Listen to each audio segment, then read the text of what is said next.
வணக்கம். விஜய் ஆட்சி பொறுப்புக்கு வந்து 3 வாரம் கூட ஆகலை. மக்கள் தெருக்களில் போராடி கொண்டிருக்கிறார்கள். முதல்ல ஒரு வீடியோ பாருங்க.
எவ்வளவு நேரமா அரை மணி நேரமா கத்த ஏடி நம்பர் கொடுங்க சார், ஏடி நம்பர் கொடுங்க. இல்லனா உட்கார்ந்து சொல்றதுக்கு எதுமே தான கத்தினுக்குறேன். ஏடி நம்பர் கொடுங்க சார், ஏடி நம்பர் கொடுங்க சார். நம்பர் கொடுத்தாங்கல்லப்பா. ஏடியா அவர்தானே நம்பர் எதுக்கு? ஆமாப்பா, ஏடியா அவர்தானே.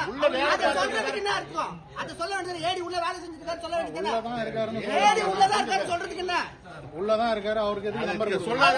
நீங்க சொல்ல வேண்டியது ஏடி உள்ளதான் இருக்காரு, நீங்க தான் நம்பர் கொடுத்தீங்க. ஆல்ட்டுக்கான அந்த மெட்டீரியலும் இல்ல, எதுவுமே கிடையாது. ஏன் இல்லன்னா இருக்க ஃபீல்டர் இங்க மாத்தணும், அங்க போடணும், இன்னைக்கு நைட்டு சமாளிக்கணும். அப்புறம் இருக்கணும் ஆன் பண்ண வேண்டியதானே, சார்ஜ் பண்ண வேண்டியதானே. எப்படி வேலை செய்யற போட்டோ காட்டுங்க, வேலை செய்யற போட்டோ காட்டுங்க. அரிசி இருக்கு அப்படின்னா சமையல் பண்ற போட்டோ காட்டுங்க, அதை காட்ட மாட்டீங்களா? சமையல் பண்ற போட்டோ காட்டுங்க, எந்த ஏரியால பண்றாங்க நாங்க போய் பாக்குறோம். பவுண்ட் ரோட்ல வந்து உங்க ஏரியாக்கு சப்ளை போட்டு அவர் கூடவே இல்ல ஏரி வரல, ஏரி வரல. அப்படினா ஏரி கேக்குறீங்க, அவர் வேலை செய்யறாருன்றீங்க. யாரை தான் கேக்குறது? இன்னொரு ஏரியா ஏரி பாண்ட யார் நீங்க பேசுறீங்க, நீங்க பேசுறீங்க, நீங்க பேசுறீங்க. ஏரி ஏரி மேல ஏரி இருக்காருல, இங்க பாருங்க, யார் மெயினா எல்லாம் ஆஃப் பண்ணல, ஆஃப் பண்ண முடியாது. இல்ல அவங்க மட்டும் கரண்ட் இங்க மட்டும் கரண்ட்.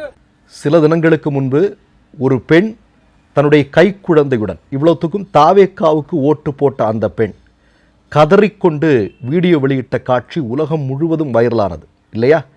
இப்போது அம்பத்தூரில் இந்த மாதிரியான சம்பவம் நடந்திருக்கு.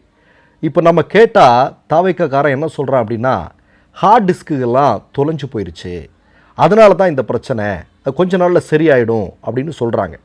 அப்போது நேற்றைய தினம் என்னென்னா, ஒரு தாவேக்காவினுடைய மிக முக்கியமான நபர் என்ன சொல்கிறார் அப்படின்னா, எத்தனை டிஸ்க்குகள் காணாமல் போச்சு அப்படின்ற கேள்விக்கு 18 டிஸ்க்குகள் காணாமல் போச்சுன்னு சொல்லியிருக்கிறாங்க. ஆனால் இன்றைக்கு செய்தி வருகிறது 34 டிஸ்க்குகள் கண்டெடுக்கப்பட்டிருக்கின்றன, அதாவது ஹார்ட் டிஸ்க்குகள் கண்டெடுக்கப்பட்டிருக்கின்றன என்று சொல்கிறார்கள். சூப்பர் நிர்வாகம் விஜயினுடைய ஆட்சியில் இல்லையா? ஐயையோ, இன்னும் எதையெல்லாம் அனுபவிக்க போகிறோங்கிறதே தெரியலங்க. இன்னொரு இதை விட சூப்பரான ஒரு சம்பவம் நடந்திருக்கு. புதுக்கோட்டையிலேருந்து ஒரு நபர் எனக்கு கால் பண்ணார். கால் பண்ணிவிட்டு தாவேக்காவினுடைய அமைச்சர்களில் ஒருவராக இருக்கக்கூடிய பர்வேஸ் அங்கே என்னெல்லாம் பண்ணிகிட்ருக்காரு, அங்கே அவரை சந்திக்கக்கூடியவர்களிடம் எப்படி நடந்து கொள்கிறார் அப்படிங்கிறத புட்டு வச்சிருக்கிறார். அது ஒரு வாய்ஸ் கிளிப், அதையும் நீங்கள் உடனடியாக கேட்டிருங்க. சார் வணக்கம், நல்லா இருக்கீங்களா? ஒன்றும் இல்லை, புதுக்கோட்டையில் பர்வேஸுங்கிறவர் அமைச்சராக இருக்கார். ஒரு ஆளுக்கு எல்லாருக்கும் குறி சொல்லிருக்காரு. உங்கள் நட்சத்திரம் என்ன, ஜாதகம் என்ன, உங்களுக்கு எப்படி இருக்கு, என்ன பண்ணலாம் அப்படின்னு ஒவ்வொரு டிபார்ட்மெண்ட்ல இருந்து போகிறவங்களுக்கும் கேட்டுக்கிட்டு அதிர்ச்சியான செய்திகளாக சொல்லிட்டு இருக்காரு. அது எந்த அளவுக்கு நடைமுறையில் உள்ளதுங்கிறது தெரியலை. அதான் உங்கள்கிட்ட தகவல் சொல்லணும் பார்த்தேன். ரெண்டாவது, இந்த ஹைவே மட்டும் கான்ட்ராக்டுக்காரங்க பில்லெல்லாம் நிறுத்திட்டாங்க, வேலை எதுவுமே கொடுக்காம எல்லா வேலையும் பெண்டிங் கிடக்கு. என்ன பண்ணுறதுன்னு தெரியல. எங்கள் கடைக்கிட்ட கூட ஒரு பாலத்தை உடைச்சி போட்டதை அப்படியே கிடக்கு, வேலை பார்க்க விடாமல் தடுத்துருக்காங்க. இதுக்கு அமைச்சரும் எங்களுடைய நாலேஜ் இல்லாமல் எந்த வேலையும் பார்க்கக்கூடாதுன்னு சொல்லி சொல்கிறதாக தகவல் சொல்லி அப்படியே கிடக்குங்க. வணக்கங்க. சரி, இதெல்லாம் ஒரு பக்கம் நடந்துட்டு இருக்கு.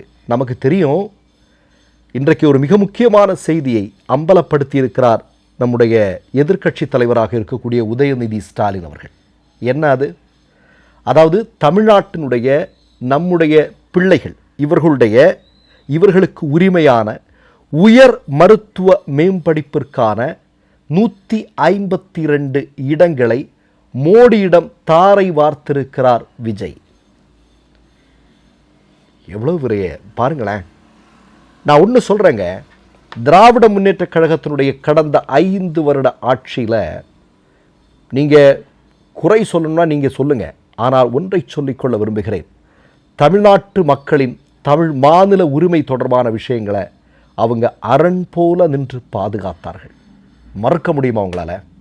இந்த பாருங்கள், ஆட்சி பொறுப்புக்கு வந்த உடனே வந்தே மாதரம் பாடுறான், ஃபுல்லாக பாடுறான் இல்லையா?